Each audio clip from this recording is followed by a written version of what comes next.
I was born on December 12th, 1979 in Chesapeake, Virginia. As a child, I was born to two parents, and you know how most marriages end. Sometimes they don't last, and I end up being a single parent. I mean, single in a single parent home. As a child, I always wondered what my dad was doing and if he really cared about me. In these pictures, me as a teen, and me. The second picture is me in my prom picture. He wasn't there. He wasn't there. So in the instance, I've got wanted to join the military, so I got sworn into the Air Force in 2001. At the time, got put onto a delayed entry program. It lasted from 1 month to 12 months. At that time, you have to be in physical shape. You have to be not on any drugs, no tattoos. Make sure that you're just staying straight for the military.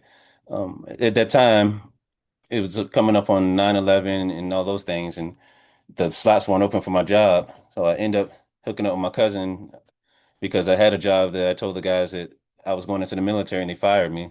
And my cousin was in the streets doing wrong and just not doing things that was right in the eyes of anybody. And I ended up getting caught up and had to go to jail. Had to go to jail. And in my jail process, the judge said, "What are you going to do? Either go to the military or go to jail." So I signed up for the military signed up for the army in 2002. And at the time, I was thinking I was just doing something to get me out of the charge and it just kind of saying, okay, can't do the Air Force, let me go in the Army. But the Army was my best choice in my life. It really gave me a lot of discipline for not having my father and just made me a better man. I went on three deployments. My first deployment was Al Ramadi Ramak for 12 months, and second deployment was 16 months to Baghdad, and the last one was 10. Did a lot of things in the military. I did aviation, I did gate guard. I did, this is me driving a tank. This is me doing the aviation fuel. I was a fueler. That was my job. We had to make sure the fuel was clean for the pilots. And we had a helicopter go down one time, and they rushed over there and make sure our fuel was good. We was always good. We always tested every morning. And the first picture here is me in my fuel truck, and the second picture is my first deployment. We took over a house outside of the wire. We used to get shot at, and all type of things that went on in that house. I got medically retired because I had blood clots in my lungs in 2013. I gained a lot of weight from my blood clots in my lungs. I got put on prednisone at 40 milligrams. Really hated the way I looked, really hated the way I felt. So I had to do something about it. I ended up getting a dog and just walking every day with him and get myself into better shape. And in that process, I reached back out to my dad. I was 40 years old when I reached out to my dad and just wanted to know what the story was. So we talked, we built, and every day we talk. I just talked to him just not too long ago on FaceTime, and it's been the best thing for me. It's healed a lot of wounds that I didn't know I had. And in the process, I started a business called Veterans Touch Landscaping LLC. The business was to help other veterans get out of the house and get out of their head. I was really struggling as a medically retired veteran, didn't know my purpose. I went to school and did stuff like that. And I know there's a lot of veterans that sit home and they go to drugs, they go to alcohol, and or they just sit home and just can't adjust to human life. I mean, civilian life. So I did a lot of work around the community. I tried to hire some guys. I was paying $30 an hour and couldn't get people to stay here a lot. The work is pretty strenuous. So a lot of work I did with myself. This is me in my uniform and my truck and stuff. This is my business card. And I did basic lawn care, land aeration, flower bed build ups, and a lot of spring cleanup, but mostly rock jobs, zero scape. And that was the thing that was really tolling on my body to the point where I had to find an outlet during the winter because I didn't want to do snow. So my outlet was starting a business, Veterans Touch Woodworking LLC. I started that in 2022. At first, it was just something to do in the wintertime, but as I kept doing landscaping, it turned into a business.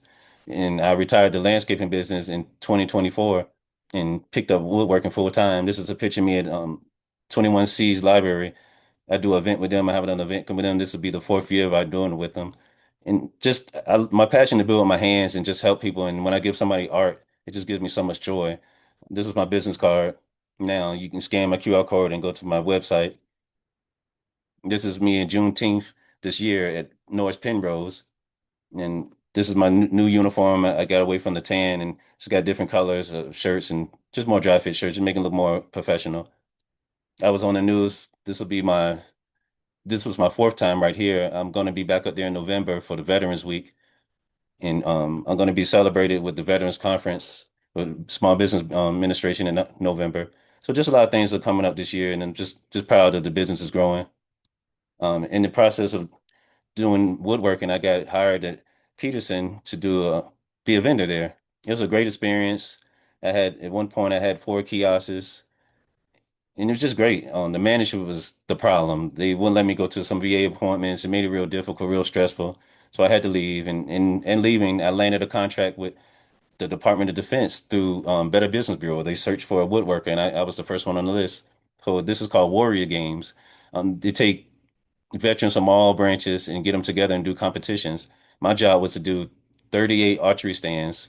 This is me standing on the campus field with all the stands that I did. And I also did discus stands and seated platform shot put stands for people that can't walk and people that can't move, so they get strapped into the chair. This is some of the pictures. This is one guy without the seat. He had his wheelchair, was mobile, and this is a lady just doing the shot put. Here's some other pictures. The one towards the right is a lady just getting strapped in. She couldn't walk. And as the archery stands, you have some seated people as well. And so I'm a man of many hats. You know, retired hat is one of the hats I live with and I hold truly to my heart. Maybe one day I'll go back to landscaping, but woodworking is my passion. I love helping people. I love just giving art to the community. I just donated a big art piece to Lou Shaw's, if you're not familiar with the restaurant. And I just love doing my work. And what's next to that is walking my dog and riding my bike every day. That's my story about businessman to, excuse me, boys to soldier to businessman. Thank you for listening.